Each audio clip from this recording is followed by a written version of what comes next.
안녕하세요. 매일 아침 말씀 묵상에 오신 여러분을 진심으로 환영합니다. 11월 26일 한 주간의 말씀을 정리하는 시간입니다. 제9과 그들의 마음을 돌이키라 기억절. 그러나 내가 거기서 내 하나님 여호와를 찾게 되리니 만일 마음을 다하고 뜻을 다하여 그를 찾으면 만나리라. 신명기 4장 29절 말씀. 학습 목표 깨닫기. 하나님과의 깨어진 관계 회복을 위해 참된 회개가 필수적임을 깨닫는다. 느끼기. 진심으로 회개할 때 우리의 마음을 받아주시는 하나님께 감사한다. 행하기. 하나님과의 깊은 관계를 가로막는 모든 것들을 내려놓고 마음의 평안을 경험한다. 1월 소지는 미텐이라는 제목으로 간절한 소망, 하나님의 간절한 소망이 무엇인지를 배우게 됩니다. 나를 찾으면 만나리라. 너희들이 불순종하고 우상 숭배하여 포로로 잡혀갔을지라도 그 절망 가운데서 하나님을 찾으면 그래도 만나시겠다고 약속하시는 것입니다. 트슈바, 돌아오라, 슈버라고 하는 회개가 여기서 나왔습니다. 참된 회개는 주님께로 돌아오는 것입니다. 회개할 때 온 마음을 다하여 돌아오는 참된 회개만이 우리를 온전히 변화시킬 수 있습니다. 미텐, 간절한 소망. 다른 언어들과 마찬가지로 히브리어에도 단어들만으로는 그 뜻을 알 수 없고 구로 결합되었을 때 독특하고 다채로운 표현 효과를 지니고 있는 관용구들이 있습니다. 구약에 나오는 관용구 중에 하나가 미이텐입니다. 미는 누구냐라는 뜻이고 이텐이라는 말은 줄 것이다. 문자 그대로 해석한다면 누가 줄 것이냐. 이 관용구는 기대와 소망, 무엇을 간절히 원하는 것을 나타낼 때 사용합니다. 미텐 이 간절한 소망은 주로 누구가 가지는 것일까요? 연약하고 부족한 인간들이 가지는 것이 아니겠습니까? 그런데 오늘 본문에서는 하나님께서 간절한 소망을 가지고 계시다는 것입니다. 말씀 한마디로 천지를 창조하시는 하나님께서 무엇에 대한 간절한 소망을 가지고 계십니까? 바로 그것은 우리가 돌이켜서 하나님께로 와서 생명을 얻는 일에 대하여 간절한 소망을 가지고 계십니다. 천지를 창조하신 하나님께서 우리의 마음을 돌이키실 수가 없겠습니까? 충분히 하실 수 있지만 그분은 그렇게 하지 않으십니다. 왜요? 우리를 사람 대접하기 위해서입니다. 우리에게 인격적으로 대접하기 위하여 우리에게 자유의 의지를 주셨기 때문입니다. 그래하여 주님은 우리가 마음을 돌이켜 자원하여 주님께로 돌아오기를 간절히 원하고 계시는 것입니다. 미텐이 사용된 용례를 보면 출애굽기 16장에 이스라엘 자손들이 광야에서 애굽에서 죽었으면 좋았을 것을 그렇게 소원을 했습니다. 생각해 보면 그 소원은 좋은 소원이 아니라 악한 소원이요 불순종의 소원이었습니다. 시편에 보면 다윗의 소원을 얘기하기를 이스라엘의 구원이 시온에서 나오기를 원하는도다. 여호와께서 그의 백성을 포로된 곳에서 돌이키실 때에 야곱이 즐거워하고 이스라엘이 기뻐하리로다. 다윗의 소원은 이 시온이 이스라엘이 구원받기를 간절히 원하는 것입니다. 그의 소원을 보면 그의 마음이 그의 인격이 어떠한지를 알게 됩니다. 놀랍게도 우리는 신명기 5장에서 연약한 사람의 소원이 아니라 전지전능하신 하나님께서 우리를 향한 소원을 가지고 계심을 기록해 주고 있습니다. 다만 그들이 항상 이 같은 마음을 품어 나를 경외하며 내 모든 명령을 지켜서 그들과 그 자손이 영원히 복받기를 원하노라. 이것이 미텐입니다. 하나님의 간절한 소망은 우리가 하나님의 계명을 지켜서 우리의 자손들이 우리와 우리의 자손들이 영원히 복받기를 원하는 것입니다. 이것이 성경에서 끊임없이 반복되어지고 있는 주제입니다. 인생은 소원하는 대로 이루어집니다. 우리가 무슨 소원을 하느냐, 그것이 우리의 인격 됨됨이를 결정합니다. 의인의 소원은 선하나 악인의 소망은 진노를 이루느니라. 무엇이 우리의 기쁨이요, 무엇이 우리의 소망, 우리의 간절히 갖고 싶은 것입니까? 히브리서 12장 16절에 보면 음행하는 자와 혹 한 그릇 음식을 위하여 장제의 명분을 판 에서와 같이 망령된 자가 없도록 살피라고 이야기합니다. 에서는 장자이었음에도 불구하고 육신적인 욕망을 갈구했을 때에 그는 장자권을 잃어버리고 통곡하는 자가 되었습니다. 우리가 무엇을 사모하는가, 그것이 우리의 미래를 결정하게 될 것입니다. 우리을쏘지 나를 찾으면 만나리라. 내가 그 땅에서 아들을 낳고 손자를 얻으며 오래 살 때에 만일 스스로 부패하여 무슨 형상의 조각이든지 우상이든지 조각하여 내 하나님 여호와 앞에서 악을 행함으로 그의 노를 일으키면 내가 오늘 천지를 불러 정글을 삼노니 너희가 요단을 건너가서 얻는 땅에서 속히 망할 것이라. 여기 약속의 땅 가나안에 들어가서 그들은 가나안을 정복하라는 주님의 명령을 온전히 순종하지 않음으로 말미암아 가나안 족속이 가시가 되고 그들이 섬겼던 우상들을 따라 행하게 되었습니다.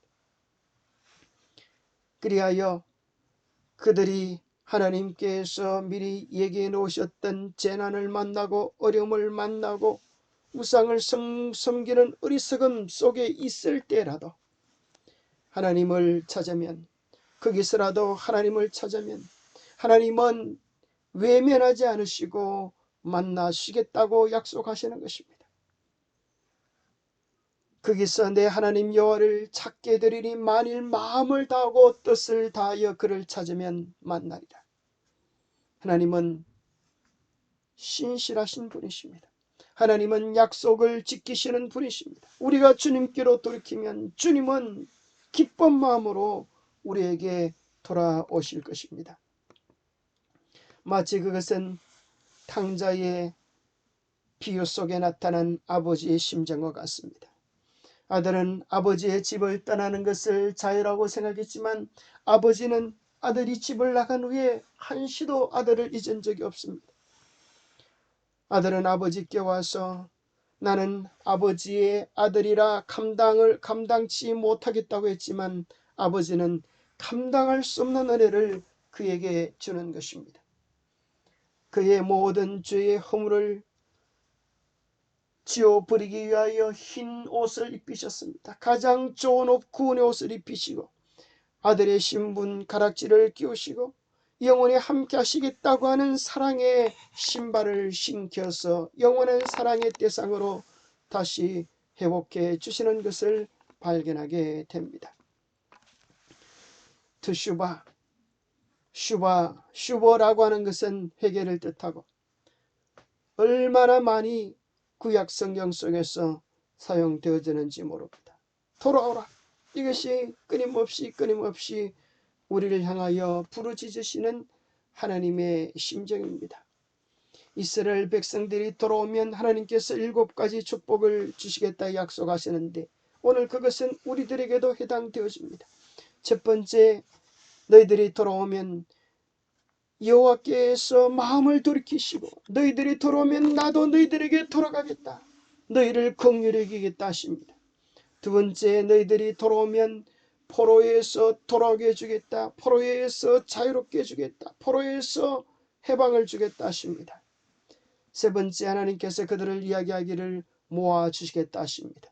비록 그들이 포로로 잡혀가 갈갈이 찢겨져서 이곳저곳으로 터졌다 할지라도 하나님께서 하늘 땅 끝가에 가 있을지라도 찾아내어 회복시켜 주시겠다 약속하시는 것입니다.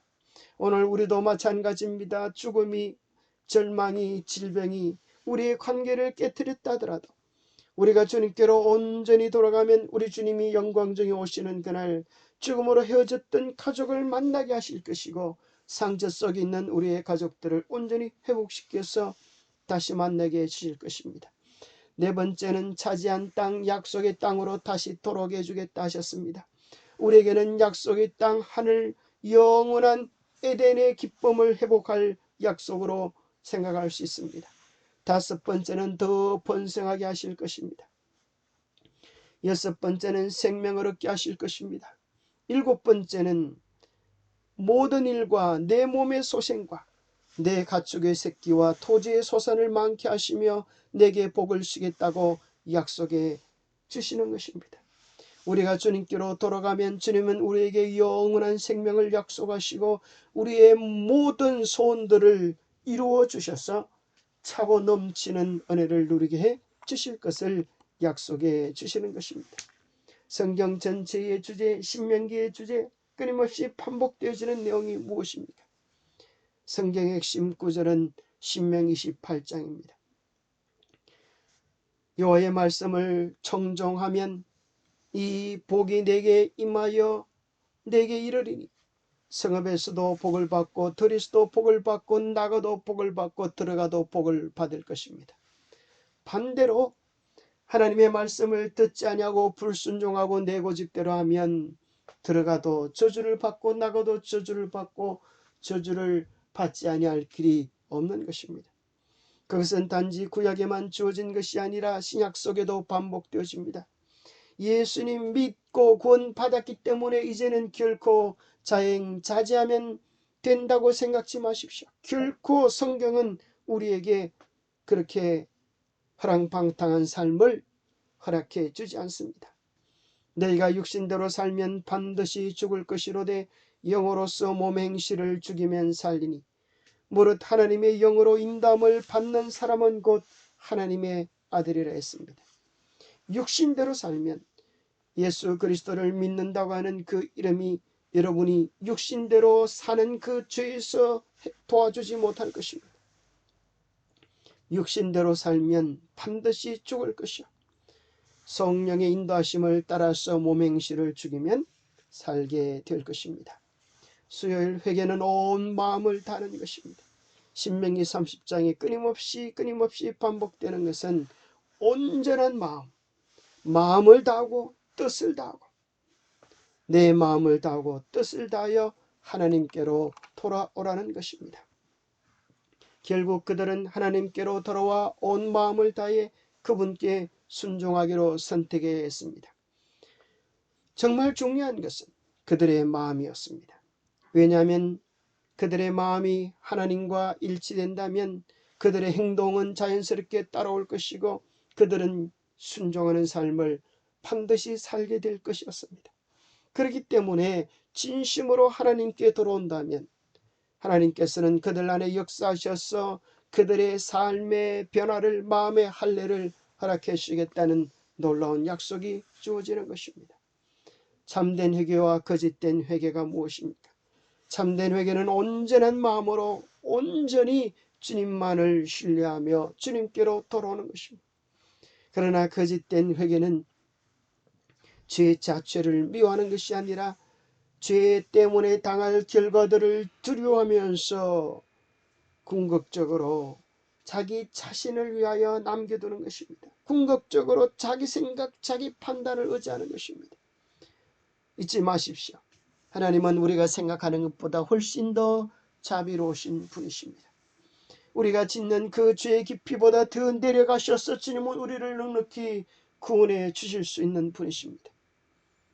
사실은 가룟 유다의 죄와 베드로의 죄가 별반 차이가 없습니다. 그러나 궁극적인 문제는 유다는 스스로 죄값을 당하려고 생각했고 그래서 스스로 목매어 죽었고 베드로는 절망적인 상태 그대로 주님께 나와서 주님께 용서와 새 생명을 구한 것입니다.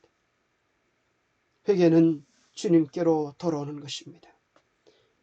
회개는 목매는 것이 아닙니다. 회개는 십자가로 달려오는 것입니다. 나를 위하여 죽으신 주님의 사랑의 품에 안기는 것입니다. 그래야 예수님은 베드로에게 3번 사랑의 고백을 통하여 잃어버렸던 사랑을 회복시켜 주시고 영원한 사랑의 인을 쳐 주시는 것입니다. 요한의 아들 시몬아, 내가 나를 사랑하느냐? 이 말은 우리 주님께서 요한의 아들 시몬아, 내가 너를 사랑한다 하시는 주님의 사랑의 초청이요, 오늘 주님을 배반하고 부인하고 떠났던 우리를 향한 하나님의 사랑의 고백인 것입니다. 목요일 소지 회개하고 변화를 경험하라. 침례 요한이 이 땅에 와서 전했던 기별의 내용을 한마디로 이야기한다면 회개하라, 천국이 가까웠다는 것입니다. 예수님이 이 땅에 오셔서 전하셨던 복음도 회개하고 복음을 믿으라는 것입니다. 회개하는 것, 그래야 복음이 복음 될 수 있기 때문입니다. 회개하지 않고 믿는 복음은 복음을 복되게 하지 못하고 피상적인 가짜 신앙만 하게 하고 결국에는 자기가 구원받은 줄 알다가 멸망하도록 만드는 것입니다. 참된 회개는 십자가로 나가는 것입니다. 우리의 죄가 무엇인지를 깊이 깨닫고 그 십자가로 인하여 통회하며 고통하며 우리의 죄를 미워하고 버리는 마음으로 이끄는 것입니다. 그리고 이제 성령께서 우리 안에 오셔서 새로운 삶을 살도록 하는 능력이, 우리의 삶을 변화시키는 능력이 회개 안에 있는 것입니다. 베드로가 오순절 성령의 경험을 통하여 수많은 사람들에게 설교할 때 그들의 마음이 찔려 우리가 어찌할꼬 했습니다. 베드로가 이렇게 말했습니다. 너희가 회개하여 각각 예수 그리스도의 이름으로 침례를 받고 죄 사함을 받으라. 그리하면 성령을 선물로 받으리라. 성령을 선물로 받는 이 약속은 모두에게, 우리에게도 주어지는 약속인 것입니다. 특별히 영감의 교훈은 우리에게 이렇게 이야기해 주고 있습니다. 오늘 이 마지막 시대에 참된 회개의 경험은 우리에게 절대적으로 필요합니다. 사도행전 3장 19절에서 20절에 보면 너희가 회개하고 돌이켜 너희 죄 없이 함을 받으라. 이같이 하면 새롭게 되는 날이 주 앞으로부터 이를 것이요, 또 주께서 너희를 위하여 예정하신 그리스도 곧 예수를 보내시리라 약속하였습니다. 우리가 회개하고 돌이켜 죄 없이 함을 받기 위하여 날마다 아침마다 성령을 구하고 죄를 버리는 깊은 회개의 기도를 드려야 되겠습니다. 새 마음과 새 영을 간구하는 기도를 드려야 되겠습니다. 그때 우리 주님은 새롭게 되는 날, 유쾌하게 되는 날을 약속해 주셨는데 유쾌하게 되는 날이 무엇입니까? 그것을 우리 재림교회 주석에서는 성령의 큰 부어짐의 때라고 이야기하는 것입니다. 늦은 비의 시대라고 이야기하는 것입니다. 죄의 제거됨이 우리 시대에 속한 것으로 볼 수 있으며 그렇게 보는 것이 적절하다. 오늘 우리의 죄를 버리고 주님께로 나아가는 진정한 경험이 있을 때 주님은 약속하신 성령을 보내시고 예정하신 그리스도 곧 예수 그리스도의 재림을 영광 가운데 맞이하게 주실 것입니다. 이번 교과의 총 제목처럼 주님께로 진정으로 돌아와서 성령을 통하여 예수 그리스도를 우리의 마음에 모시고 그분과 더불어 살아가는, 매일매일 깊은 회개를 경험하는 우리가 되어서 마지막 늦은 비의 주역이 되기를 간절히 소망합니다. 기도하겠습니다. 하나님 아버지, 참된 회개를 경험하게 도와주시옵소서. 하나님 아버지, 우리로 하여금 주님의 십자가를 바라보게 도와주시옵소서. 마음을 다하여 주님께로 돌이키게 하여 주시옵소서. 내 죄가 무슨 짓을 했는지 똑똑히 보게 하시고 깨닫게 하셔서 우리의 마음속에 죄를 미워하는 마음을 주시고 죄를 버릴 수 있는 힘을 주시옵소서. 우리는 알 수 없지만 우리 주님 하실 수 있지 않으십니까? 성령님 우리 안에 역사하셔서 우리 자신을 지배하여 주시고 자아가 온전히 죽고 그리스도께서만이 우리 안에 사시는 경험을 하게 하여 주시옵소서. 참된 마음을, 참된 회개를 경험케 하게 하셔 우리의 삶의 변화와 계획이 있도록 도와주시옵소서. 우리로 하여금 온전히 주님께 속하는 삶을 살도록 복 주시옵기를 우리 주 예수 그리스도 이름 어지하여 간절히 간구하옵나이다. 감사합니다. 교과를 통하여서 매일 아침마다 주님과 만나는 귀한 은혜가 우리 모두의 삶에 함께하기를 간절히 바랍니다. 축복의 안식일 준비하세요.